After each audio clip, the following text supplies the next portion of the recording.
Hello, hello, ladies and gentlemen. This is your girl Mitzi, and this is Mitzi. Let's think about it. Today we are thinking about sleep helping with PTSD. Ooh, isn't that a thinker? So luckily here I have Dr. Barry who's going to be helping us think about this in a whole new light. So thankfully I thank you for coming onto my show, Dr. Barry. Thank you for helping us think about this topic in a new way so that we can really marinate on how really sleeping can be a good focus in our daily lives now. So I guess what does sleep make you think about? So, in relationship to the topic of, sleep and PTSD, we're talking about a biological process that goes on in the brain. And usually, when someone says problems in PTSD, they think psychological, not Yeah. biological. Yeah. So, they'll talk about their nightmares, they'll talk about insomnia, and those are very relevant, and those do need special treatments. But what we learned a long time ago was that most PTSD patients who are chronic, they've had the problem a long time, they've had sleep problems a long time, something else is going on in their brain and in their breathing that's creating a difficulty that won't let them heal. Yeah. So some people say, well, go to a therapist and get psychotherapy for your PTSD or take this sleeping pill. I mean, different things like that.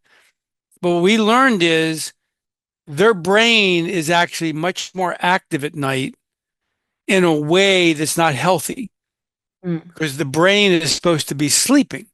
The brain is supposed to be going through different brainwave patterns that allow a person to get restorative sleep, meaning they're going to feel better the next day. So lots of PTSD patients walk into clinics all over the world and say, I've got this problem. The doctors say, okay, well, here's some pills. And they come back a couple of weeks later. Well, here's some more pills. And they come back a month later, and here's some more pills. And it just goes on like this for years and decades. Yeah. And many of these people end up becoming suicidal because they can't ever get control of the sleep. And nobody ever says to them, hey, have you thought about getting a sleep study and finding out if there's something going on with your sleep? That's what we learned back in the 1990s. This is like 30 years ago, that most PTSD patients with chronic sleep problems absolutely unequivocally need to get tested in a sleep lab or at least get a sleep test. Wow, that is truly interesting because we don't realize how beneficial sleep is for us in just a general sense. So the fact that if you have this psychological condition and that's what the doctors are telling you, that it's all psychological, I mean, we have to think about our brain also affects the rest of our body and how it operates. So if we don't Right. even put that two to two together, Right. then we will never understand the fact that sleeping truly does benefit us in that aspect of PTSD. So, I mean, would it recommend? I mean, well, I guess it would depend on the sleep test, but is it usually just training yourself to sleep longer, or like how does that necessarily work? It's a great question because it brings up the idea of, are we talking about the hours of sleep or are we talking about the quality of the hours of sleep? Yeah, And it that's a good point. turns out it's the quality. The Oh, quality is more important than the number of hours. huh. Now, if we come back to you said a moment ago about the brain, that's the secret. So most people don't realize this, but let me spell it out quickly so that people can remember this. It's very memorable.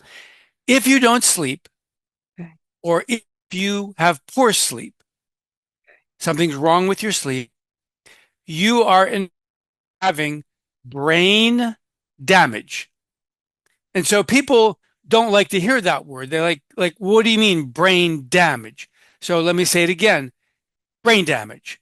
I truly mean brain damage. I mean that your memory, your concentration, your attention, your emotional processing, your imagination, your creativity, all of it is affected by bad sleep. Yes, you can say there's some people who don't get enough sleep, but that's not what we're talking about. Mostly, we're talking about these individuals have very, very bad quality sleep. Their sleep, the simplest way to say it is, it doesn't get deep enough. And it turns out if your sleep doesn't get deep enough, you're going to have even more brain damage. And that brain Wow. damage has been documented in scientific research showing that this is a risk factor that actually leads to dementia because the individual is not getting restorative sleep. That's truly interesting, but I believe it because I seen something just recently where this lady, she was working very long hours, and she lived very far, so just the commute back and forth to home and to work was just extremely heavy on her, where she barely slept for like 5 hours. Less than that, like 3 or 2, right? And then she was young, she was 35 and diagnosed with brain cancer because the Mm. chemical imbalance in her brain was unable to sustain itself and she developed it and then she was bound to die.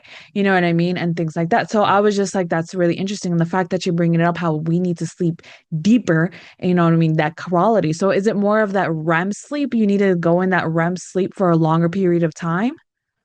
Well, there's two portions of sleep that are the most important.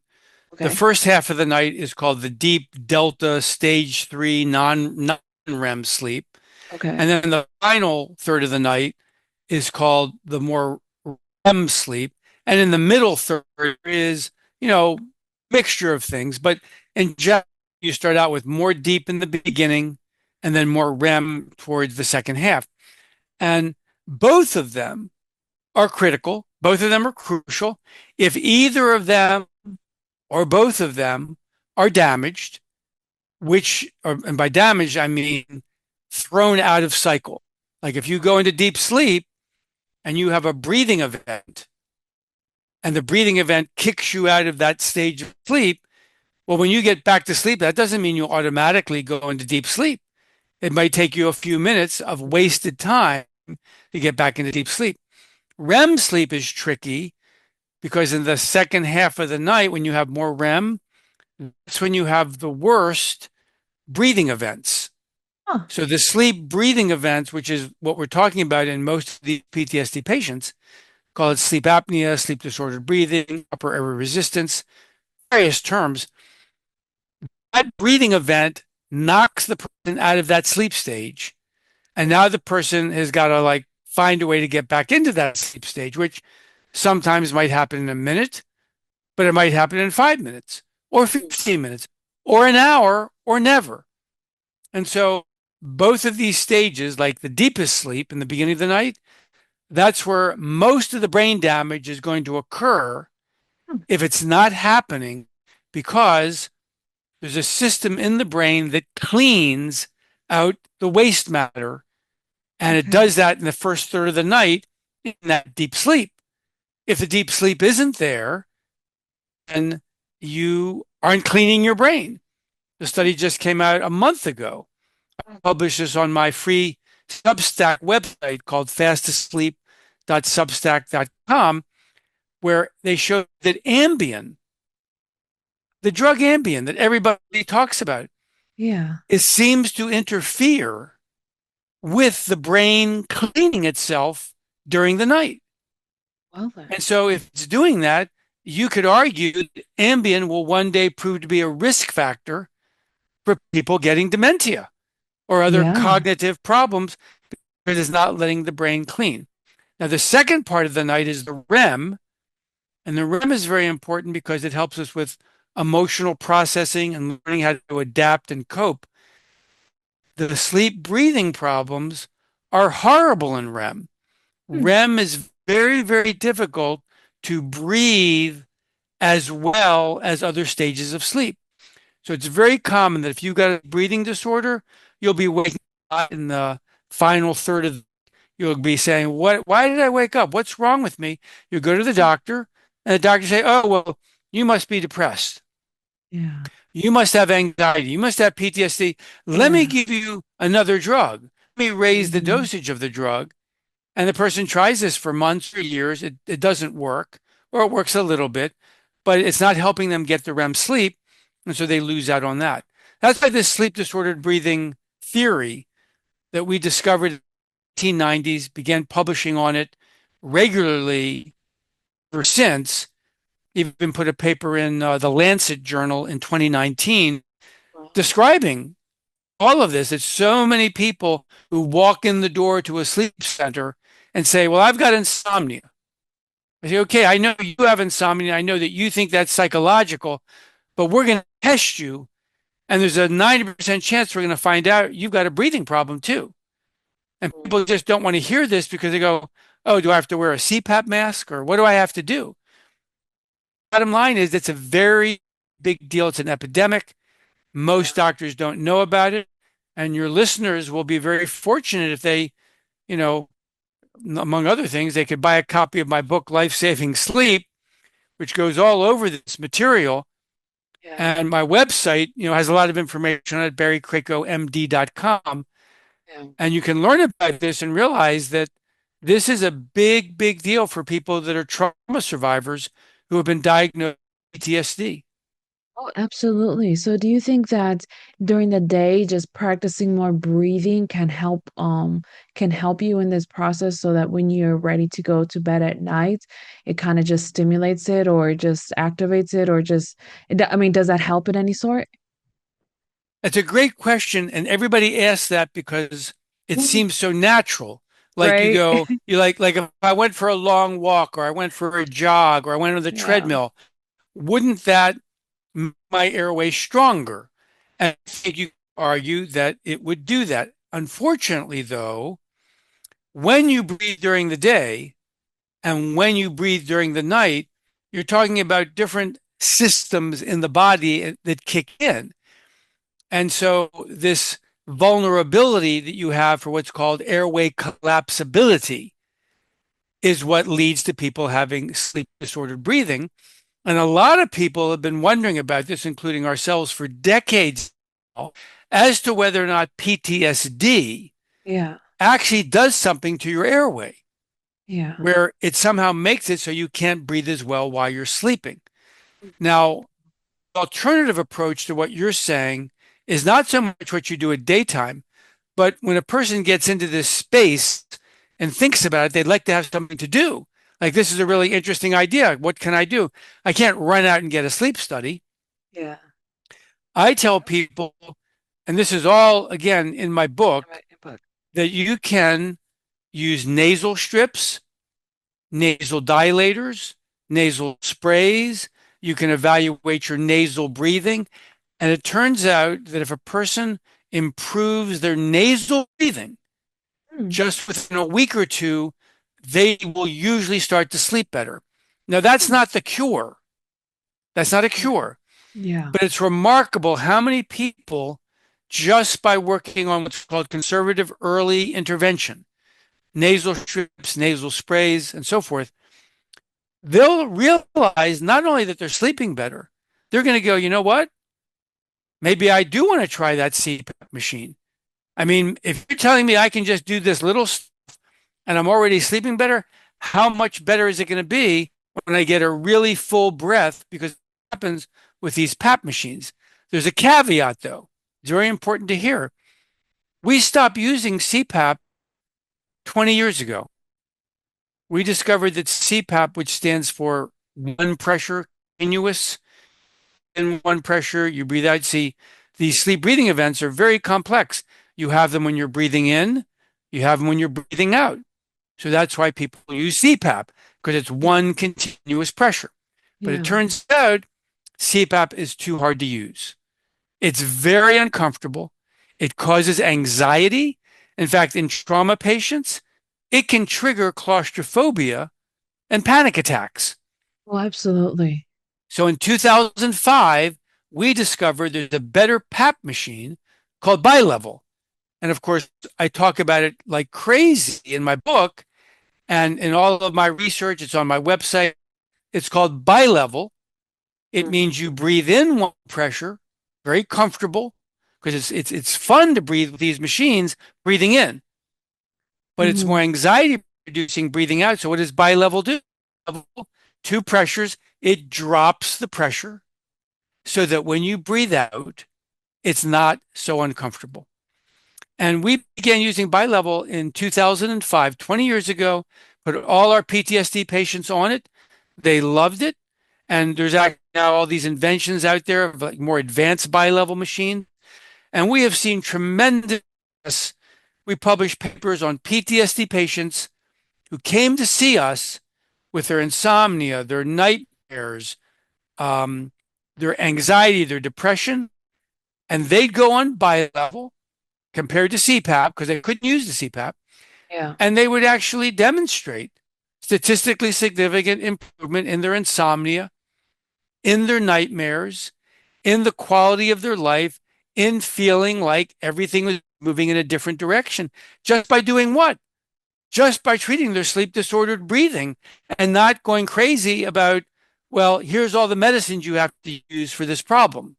Yeah, exactly. And then doctors trying to figure out what's wrong with you and then psychologically labeling you with all of these disorders and then prescribing more pills to try to calm it when in all actuality, all you have to do is just focus on how is your quality of sleep. Ladies and gentlemen, goodness gracious, get the book.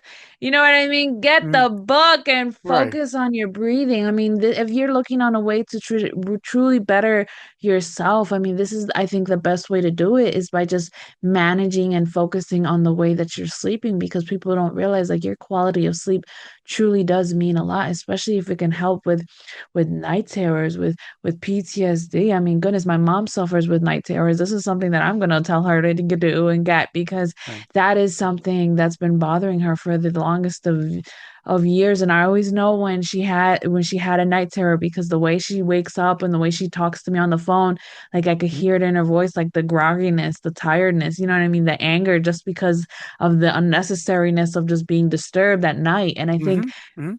people don't really think about that. People don't acknowledge the fact how much your sleep can truly impact our well-being. And the fact that you said that it can cause, you know what I mean, dementia, Alzheimer's, all of these cognitive functions. I mean, our brain is so precious. I mean, the more that I learn about our how, oh my goodness, how amazing our brain is, the more Mm-hmm. I'm okay with somebody saying I need a helmet. You know what I mean? Like I'm okay wearing a helmet because it's like Mm-hmm. I need to protect my noggin. Like I need to protect the Mm-hmm. well-being of who I am because Mm-hmm. it literally makes a big impact in your body, in your mind, how we act, how we talk, how we respond, how we receive things of life. And it's like once we realize, you know what I mean, it all starts with just getting a better good night's rest, making sure that your quality of sleep is well, making sure that you get enough airway, make sure it's the temperature is well in the room, making sure like you have, you know what I mean, the right scenario. I mean, making sure everything is good enough just so that you can go to sleep because man, we for so long were pushing the fact that, oh, we don't need sleep, we can sleep when we die. But in reality, it's going to cause us to our death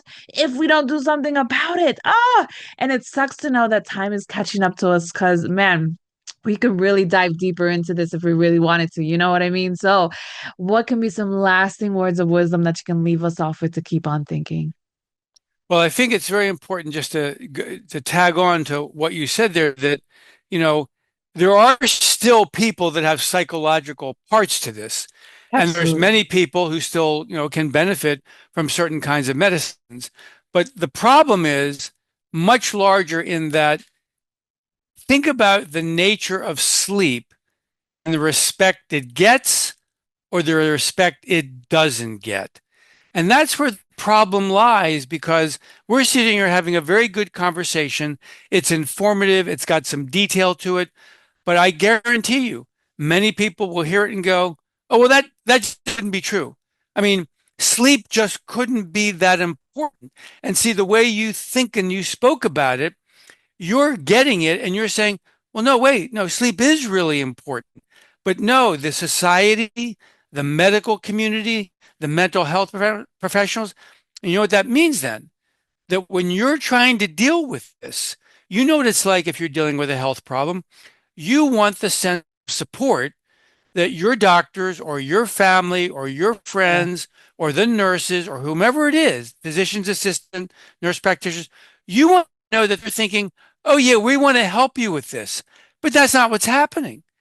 This is something that's so do it yourself. That's why I do keep pushing the book, Life Saving Sleep, because a person has to be able to learn Yeah. to respect sleep.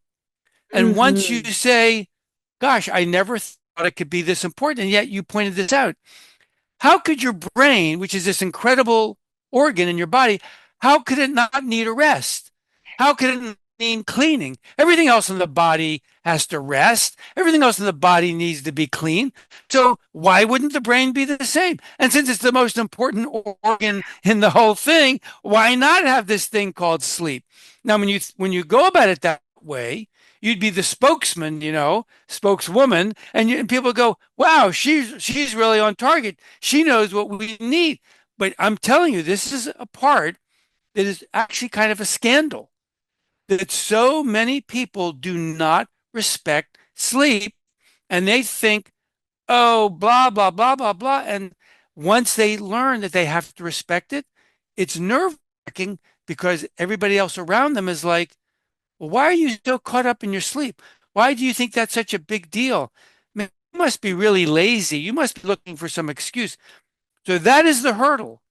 It's a Yeah. huge hurdle, and people need to know that there are people there that will support them. In fact, let me do one more self-serving thing. I have a coaching service on through my website, barrykrakowmd.com. And Hmm. you maybe who comes to me? People who have been dealing with other sleep doctors, mental health providers. They're saying, I just can't get the information I want to Yeah. solve my sleep problems, and I'm not getting any better. So I work with them and coach them to say, what is it that they're not educating you on, like we've had in this conversation? So, Yeah. wrapping up, the big things are one, a person really has to say, do I want to respect my sleep? Number two, once they do that, they've got to say, well, then I'm going to have to be honest about evaluating my own sleep quality. And once you do those two things, you respect your sleep and you assess your sleep quality, it's going to open up the doorways to magic because you're going to go, Absolutely. holy cow, this is affecting me. There's all this stuff I can do, stuff on the internet, there's stuff in books, there's stuff at sleep centers, and I can take the bull by the horns and I can tell people, I'm serious. I want to treat my sleep problems. Will you help me? Yeah. And it is a struggle. It is a struggle in our current society that doesn't appreciate what we've talked about so Absolutely. succinctly in this conversation. Oh, absolutely. I agree. And I think one thing that made it real for me to take advantage of my sleep is that I realized it was my part of self-love. You know what I mean? Like, if I love myself enough, then I should be able to give Mm, myself rest. I should give my mind rest. I should give my body rest. I should have a moments of peace. You know what I mean? So everybody knows. And if they don't know, they will know. You know what I mean? mhm, That after 7 p.m., like I'm done. My phone is off. mhm, Everything mhm. is off. It's away. It's not even by me. You know, if Well, there's an emergency, you call 911 because I cannot be your emergency contact. You know what I'm saying? Because I will not answer my phone. I will not answer anything at all just because that's my time to go to sleep. I break down and I shut it down and I shut my kids down. You know what I that's mean? So I have to. respect. That's respect. Exactly. And they have to respect those boundaries. They have to Right, respect because this is my love. This is how I take care of myself. And if you right. don't want to take care of yourself that way, well, then fine. Do whatever you want to do, honey. But for me, in my house, we love ourselves and we're going to respect ourselves. And that's one thing that I hold on to. And I think when more people stand in that confidence, then that hurdle to like explain your situation to people won't be a hurdle because they'll understand that that's how you respect yourself, that's how you love yourself, and that's how you care for yourself. And just if you're doing it by sleep, goodness gracious, you deserve at least sleep. You know what I mean? Goodness gracious. And Right. ladies and gentlemen, if you enjoyed this conversation, because how could you not, right? If how could you Mhm. not enjoy this conversation with how much good information Barry gave us today? Please check him out. I have his website on the access to this audio and in YouTube under the description. Boom, click it, and it goes directly to his website, and you can find so much great content like this book and like so many other books. He even has a book to help with children's sleep. Like, goodness gracious, parents out there, check him out. Let's learn the quality of sleep that we need and let's bestow it on the next generation so this won't be a problem, so that the dementia, Alzheimer's, all of this memory, cognitive disorders, you know what I mean, can at least lessen throughout the years if we just teach our next generation how to sleep properly, you know what I mean, how to care for themselves properly, you know what I mean. That's the least we can do, the least we can do for the next Mhm. generation, you know. So with that being said, go check them out and always, always keep thinking, y'all. Bye.